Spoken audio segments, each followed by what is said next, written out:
New Orleans Saints, Dallas Cowboys, c'est l'affiche que nous avons choisie cette semaine. Alors il y a eu petit débat, il y en avait d'autres qui valaient le coup, on en reparlera dans les pronos, mais il y avait de quoi faire, il y a des affiches quand même intéressantes. Le postulat, pourquoi on a choisi celle-là, c'est parce qu'il y a peut-être des choses à dire, notamment sur les Cowboys qui sont à 3-0 après le début de saison. Raphaël, question très simple, est-ce que c'est la meilleure équipe de la NFC aujourd'hui ? La meilleure, je sais pas, mais la plus régulière en tout cas sur ce début de saison, ça c'est certain. On a une attaque qui carbure vraiment bien avec le nouveau coordinateur offensif Kellen Moore, où Dak Prescott est très très bien utilisé pour le coup, avec un Ezekiel Elliott qui monte en régime, on le sent en plus de match en match. Et côté défense, on a une défense qui reste sur le niveau de l'an dernier, voire peut-être même progresse un peu à l'image de ces jeunes linebackers. Donc c'est la force, c'est une des forces en tout cas en NFC. J'attendrai peut-être pour dire la meilleure parce que les adversaires de ce début de saison, c'est Giants, Dolphins et le troisième, j'ai un doute sur qui ils ont battu les. On va y revenir, mais du coup, je vais te le dire, je les avais en plus. C'est vrai que ces trois adversaires-là, qui sont clairement prenables pour la plupart des autres équipes NFL jusque-là, peuvent laisser songer que c'est peut-être pas les meilleurs, mais ils sont réguliers, ils vont chercher les victoires de manière facile. Donc, ils sont clairement dans le top des équipes NFC à l'heure actuelle. Ils ont plus 53 de différentiel de points. C'est le deuxième de la ligue derrière les Patriots. Troisième attaque avec 481 yards par match. Quatrième à la passe. Troisième au sol. Ils sont plus en milieu de tableau sur les statistiques en défense. Mais on l'a dit, il y a quand même du matos. Ils sont à 90 yards par match autorisés au sol. Après, il a fallu que les autres équipes d'en face lancent aussi pour essayer de revenir. Mais le sol, justement, ça va être un peu le défi principal de cette rencontre. Peuvent-ils contenir Alvin Kamara ? Grande question. Ils peuvent le limiter. Personne vraiment ne contient Alvin Kamara parce que même quand il est bloqué sur le jeu au sol, il a une capacité à sortir sur le jeu aérien. Donc tu sais qu'il va faire des gains, tu sais que il va prendre des yards. Mais effectivement, les Cowboys, déjà l'an dernier, c'était une des top 5 défenses de la ligue contre le sol. Je pense qu'ils peuvent vraiment bloquer avec un bon pass rush, même casser un peu les brèches dans la ligne offensive des Saints, qui est plutôt bonne jusque-là depuis le début de la saison. Mais il y a ce jeu de passe. Après, ils peuvent avoir un de leurs linebackers, un Van Der Hersch, un peu en espion, on va dire, sur Kamara, qui le surveille et le suit à la culotte, un marquage homme à homme. Ça va être intéressant à suivre et c'est la clé parce que si tu bloques Alvin Kamara, a priori, de ce qu'on a vu de Bridgewater la semaine dernière, pas sûr qu'il aille chercher le match derrière. Donc. En fait, moi, j'aime bien ce test sur Alvin Kamara parce que c'est un test qui va être important dans la NFC au sens où tu auras, pour aller loin, tu vas devoir stopper des gars comme ça. Je ne sais pas si les Panthers seront en playoff, mais Christian McCaffrey, Todd Gurley, enfin voilà, des profils de coureurs très complets. En fait, ils sont beaucoup dans la NFC si on regarde actuellement. Donc, ça va être important pour les Cowboys de stopper ça. Kamara, pour la stat, il a 390 yards cumulés sur les 3 premiers matchs. Il est 4e en NFL. Qui a cumulé le plus de yards d'après toi en NFL depuis le début de la saison ? Dalvin Cook en 1. Dalvin Cook. J'en ai cité un. Des Panthers. McCaffrey. Et le troisième, c'est un receveur.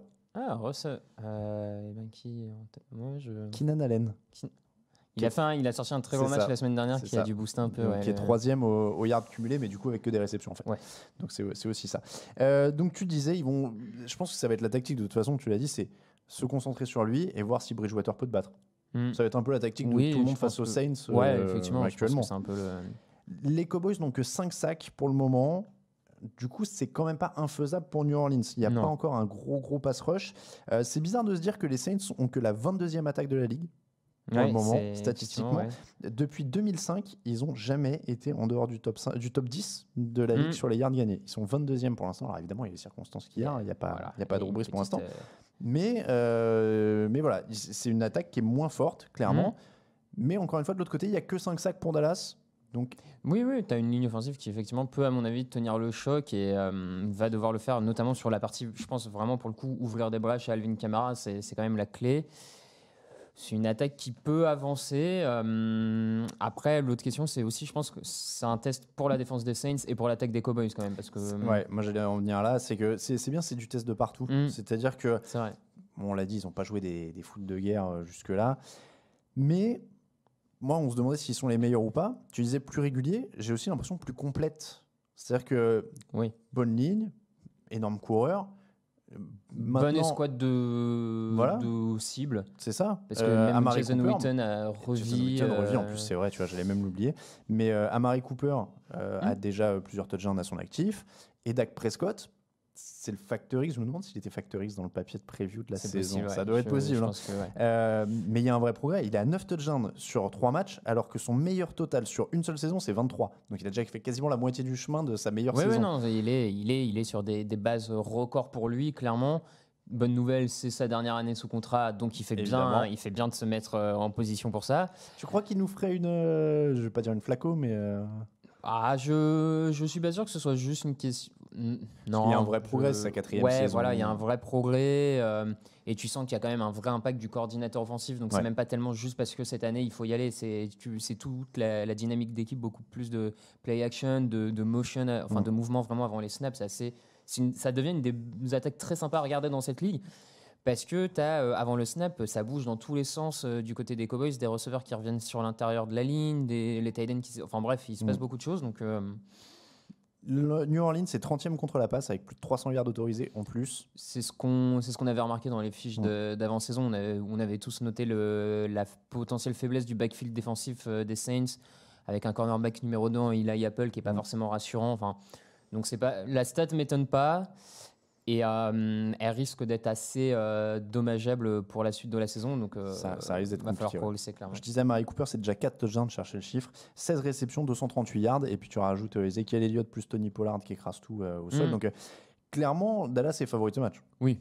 Surtout sans Drew Brees. Ouais, ils avaient gagné l'an dernier déjà 13-10. Oui, sur un petit match score. Très serré. Match très serré. Ils les avaient maintenus à 176 yards. Donc c'était vraiment du très serré. Pronostic.